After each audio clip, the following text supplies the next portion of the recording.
Hello, welcome back to IFRS Easy. I am Adedam Laotun and I run this financial reporting platform. So basically this video is with respect to the relocation playlist that I have currently on YouTube, and the essence of this is to answer some of your questions. So I mentioned that you should drop some comments in the comment section of the first video I made with respect to my relocation from Nigeria to Canada, based on the job that I got. And I got some few questions, and one of those questions is with respect to how to create the CV that meets the standard of applying to either Canada, UK, USA, Ireland, and the rest.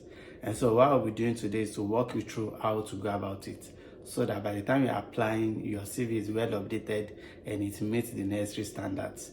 So that's pretty much what I want to discuss. There are some other questions that were also asked, but I'll answer them in subsequent videos so that I don't bore you with so much details in just one video. All right, let's get started.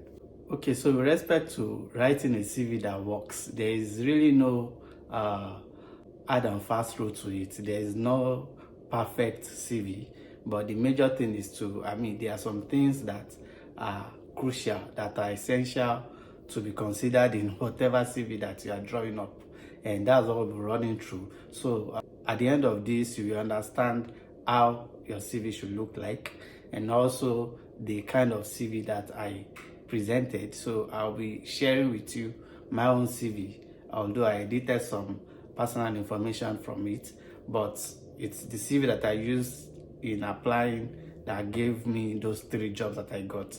So there really isn't no big deal there. Okay, so I'll be sharing with you a Word document template that I've drafted that you can use while you are looking at my own CV in order to update yours.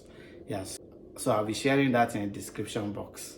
So you can just go to the description box and download the 2 files while I take you through this. All right, so the major thing is I'll first start with the general idea, the general things to note when drawing up your CV, and thereafter I'll now run you through the CV template that I've created so that you can understand how to update them. I'll be looking at my laptop because I have them jotted down. Okay, so let's get started. So the first thing that is crucial is that your CV represents you, and so it is important that you sell yourself as much as you can on your CV. So your CV should talk about who you are, such that whoever is picking it up can see you in the CV. So it's very important that you drop a CV that is honest, that is brief, that is accurate, and is straight to the point. It has to be concise. No need for too many unnecessary details. And the major thing is you have to proofread it for mistakes. It's very, very important. So another point that is important here is that when you are saving your file, because it seems like many times people don't do this. So when you are saving your Word documents, which you eventually convert to PDF, because what you share with your recruiter should always be PDF.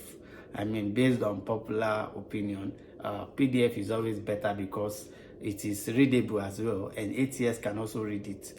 Yeah, so you don't need to send a Word document.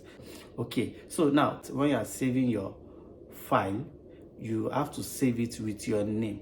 Some people save it with CV1 or CV draft or CV updated. No, you save it with your first name.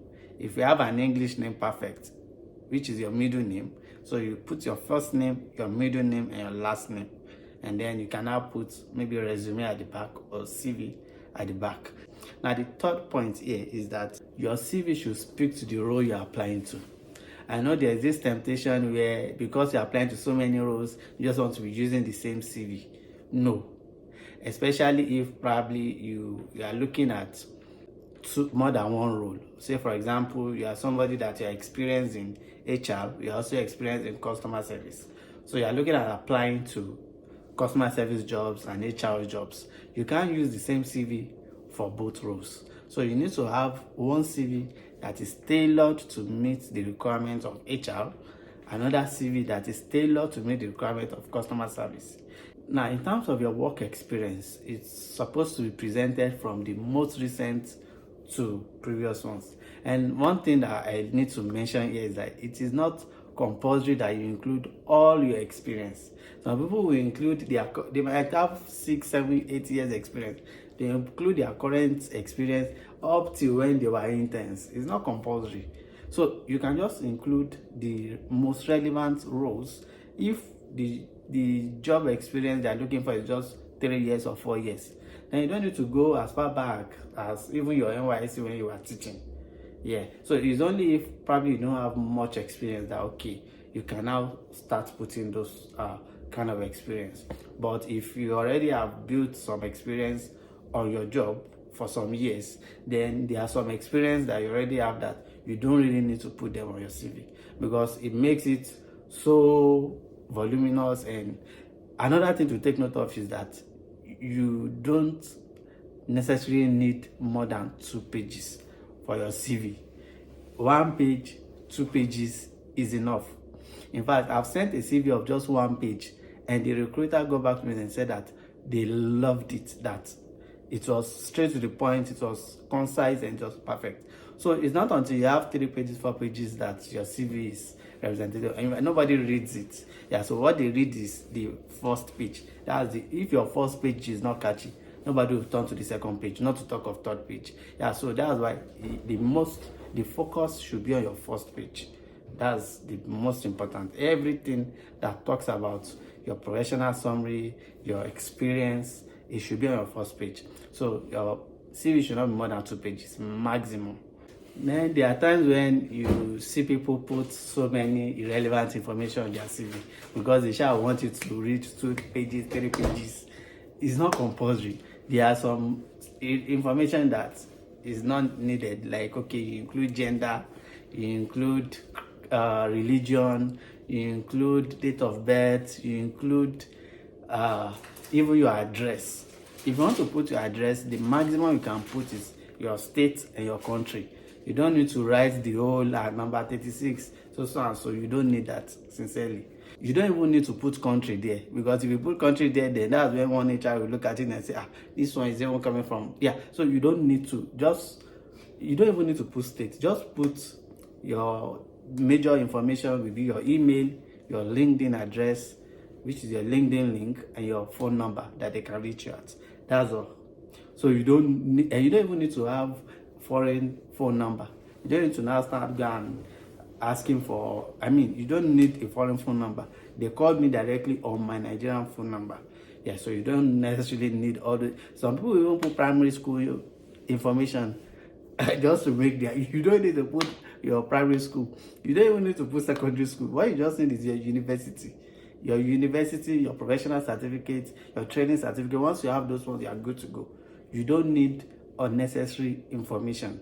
The fact that you already graduated, you have Bachelor of Science or Bachelor of Tech or whatever it is already a loaded result that you actually went to high school before coming to university. Yeah, so there's some information that you have there that you don't need to, so that it will be crispy, it will be short, simple, accurate, and easy to read.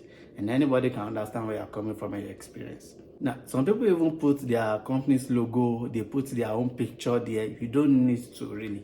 Oftentimes, people that put photos there is when you're already working in the company and probably they want to bid for a project or they want to loan you out as a staff. Then when you draw up your CV, you draw it to fit that purpose, and then they can put your picture, they can even put your company logo, and then they share that with the clients. But when you're applying to normal job, you don't need your picture, you don't need the company's logo. There is no point really, because it doesn't add up to anything. Yeah, I'm saying this from my own perspective because I didn't use all those and I still got several invitations to interview. Okay, so I'm not saying that that's the rule. I'm just saying that that's what worked for me. Yeah, so it is important to put that one out there. Now, another thing that could also help after you're through with drawing up your CV is you can actually review your CV. There's a site that helps to review CV. In fact, they will go through your CV. It's automated too. It's a computer that reads it. It reads your CV. It highlights the weaknesses in your CV, highlights the strengths, and it draws up a summary of each point that relates to your CV. It's called topcv.com. I'll put the link in the description box. topcv.com. Yeah, so once you go there, it will tell you upload your CV, and then it will review it for you, and then it will give you the results and tell you those things that you need to consider or update. And it is important that when you write your CV, write it from your employer's perspective. These people are human beings too. I mean, if you have completed your CV, you've drawn everything up, and you read it by yourself, will you hire you, or will you invite you to an interview? So it is important that when you are through with everything, don't be in a rush. Take your time, read through each line, and see whether it makes sense to you. Because if it doesn't make sense to you, it won't make sense to a recruiter. Yeah, so it's important that you also review yourself. Or if you have a friend, you can just send it to a friend and say, let me check this out from another person's perspective. Yeah, so that it can be good to go. And one more thing is that know your CV before your interview. This is very, very crucial. So there are times where people actually overstate what they represent or what they are. For example, you don't have the knowledge of what's it called now? Maybe you don't have the knowledge of Tableau, and then you put it there that you are excellent in Tableau. They might ask you questions at the interview, and then you start looking like so don't overstate what you know. Don't overstate what you have. If at all you even, let's say you have basic knowledge of a particular skill, you can actually put it there, and in front of it put basic. Then those ones that you know that they are advanced, in front of it put advanced. So at least it tells the employer that you're already learning this skill, but you are not yet advanced, than to just put it there, then they not ask you, and you're like, okay. Yeah, so it's important to, so that's very, very important to take cognizance of. Okay, so what I want to do now is to just walk you through the template that you already have downloaded, or that you will download, and then so that you can know how to update them. Although I've already included some points, some key points that you have to take cognizance of while you're updating your CV. So it should be easy and straightforward. So the first thing we have here is the header. You see that the header is showing first name, middle name, surname. So the reason why I always put middle name is because I have an English middle name. So when I'm interviewing and then they find it difficult to call my first name, I just tell them that you can actually call me my middle name because it's an English name. Yeah, so if you had an interview and you see that the interviewer is finding it difficult to call your first name, you can even tell them that the short of your first name, even if you don't have an English middle name. Yeah, so it also builds the communication with the interviewer. Okay, so you see that the header here shows first name, middle name, and surname. Then what you have under that is your phone number, your email address, and your LinkedIn link. So if you are looking for how to get that LinkedIn link, it's very easy. Just go to your profile on your browser and you go directly to your profile and copy the link on your browser profile. Just copy the link. Yeah, if you are not sure of how to do that on your app, you can just search online how to copy your LinkedIn URL. Use very, very few simple steps. Yeah, so you put that there, and now the essence of this is that if you have put this there, you are telling them that they should go to your LinkedIn profile and see stuffs there.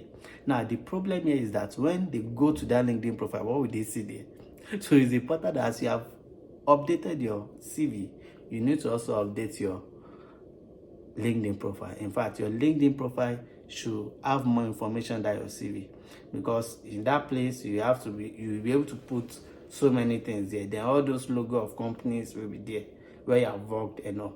So if you are still unclear on how to, draw up your LinkedIn, so you can just look for anybody that you know that is in your field that has a good profile, and on LinkedIn just go to that person's profile and look at the way that person structured it. They can replicate that kind of structure on yours as well. Now the next one is your professional summary. Now this professional summary for me It is very, very important. Some people say that there's no need, but for me, it is very, very important because I feel that it is a way of selling myself in very few points. It's just like what they call the elevator pitch. You know, the elevator pitch is no more than 3 minutes. If you're in an elevator, if your elevator is working well, it should not be more than 3 minutes before you get to your destination. Yeah, so the professional summary here is like a real estate that you can just put in the investment that have invested in yourself in terms of who you are. So here you don't want to be talking about generic stuff. You want to be specific. You want to say, okay, this is who I am. This is the number of years of experience that I have. This is what I have done. This is what I'm able to do. These are my skills, and so you just summarize everything about you in 5 lines max. Yeah, you can do 3 lines, you can do 4 lines, 5 lines max, because nobody wants to read plenty paragraph. Yeah, so that's pretty much about that. The next one is the education and professional qualification. I think this one is quite straightforward.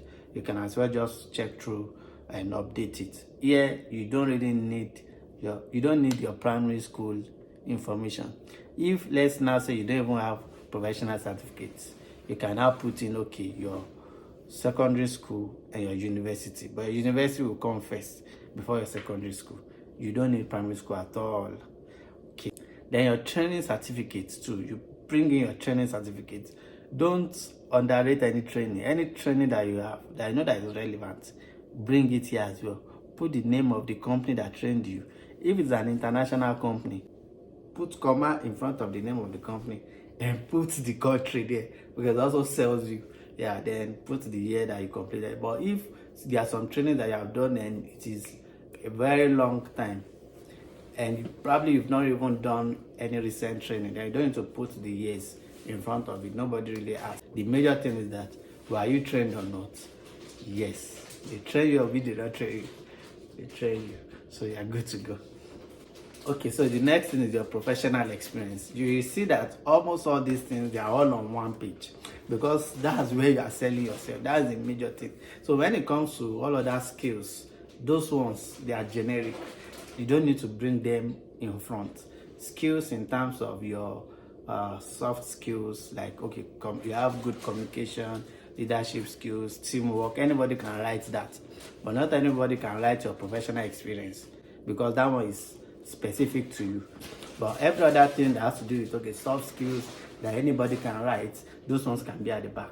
Yeah, so that's why the order is very, very important. So what you have on a professional experience is basically the name of your company, your role, and your unit. Unit is sent to as department, and you now put the years. Now, one thing about this year is that I prefer not using the months. So I prefer to just say, oh, I worked between 2020 and 2022 in this particular company. But there are times when, if, for example, you have worked between 2020 January and 2020 June, and then you now work between 2020 June and 2020 December in 2 different places, it will be difficult for you to put 2020 to 2020, 2020 to 2020 for both of them. So that's where you can ask, okay, let me separate them. Now, if you are separating them for one, you have to separate them for every other. But if you don't have situations like that where there is enough space for each of your where you have worked, then you can as well just put the year alone, and then it counts for you. Now, the reason for this is that the application tracking system, which is ATS, that tracks CV, what it does in calculating is it just says 2020 minus 2020. So if you have done 2020 minus 2020, that will give you 0. It means that you have not worked that during that year. Yeah, but if I have put 2020 to 2022, it will count it as 2 years for me. So if you have January 2020 to June 2020, it will recognize that January and June. Then it will count that for 6 months. So that's why it's important for you to take cognizance of that as well when you are drafting your CV. Then what we have here, we can now talk about our skills in terms of your soft skills and your technical skills. But what sells you more is your technical skills. Soft skills, anybody can put anything there. It's when you're not interviewing that you can now start displaying all those soft skills that you have and start telling stories and all. But on your CV, nobody can tell. Yeah, so that's why what you have there preferably is your technical skill. Yeah, but if you still have enough space, we are saying that everything should not be more than 2 pages. If you still have enough space, you can now start putting soft skills. They talk about communication, customer relations, and so on and so forth. Then, if you have any personal projects, you put it there. Any description and awards, you put it there. Then you're referee. You don't need to start drafting referee, put name of somebody, put their phone number. All those things are personal information. It is until that company has actually hired you that you are supposed to release all those kind of information. And so you don't need to actually put the details of any referee. You can just put it there that will be provided on request. And on request is often when they have already given you an offer. Yeah, so that's pretty much how it works. I hope that the PDF that I've shared will be a guide in you developing this Word document templates that I have. So if you have any questions, drop it in the comment section. And if there are other things that you'd like me to talk about with respect to my experience and with respect to this relocation playlist, just put it there. I'll work on that as well. And so I have some other things that are coming up as well that I'll be sharing based on the comments that some people have sent to me. You can reach me via mail as well. I'll put the mail on my I'll put the mail somewhere here. All right, please like, comment, share, and I'll see you in the next video. Cheers.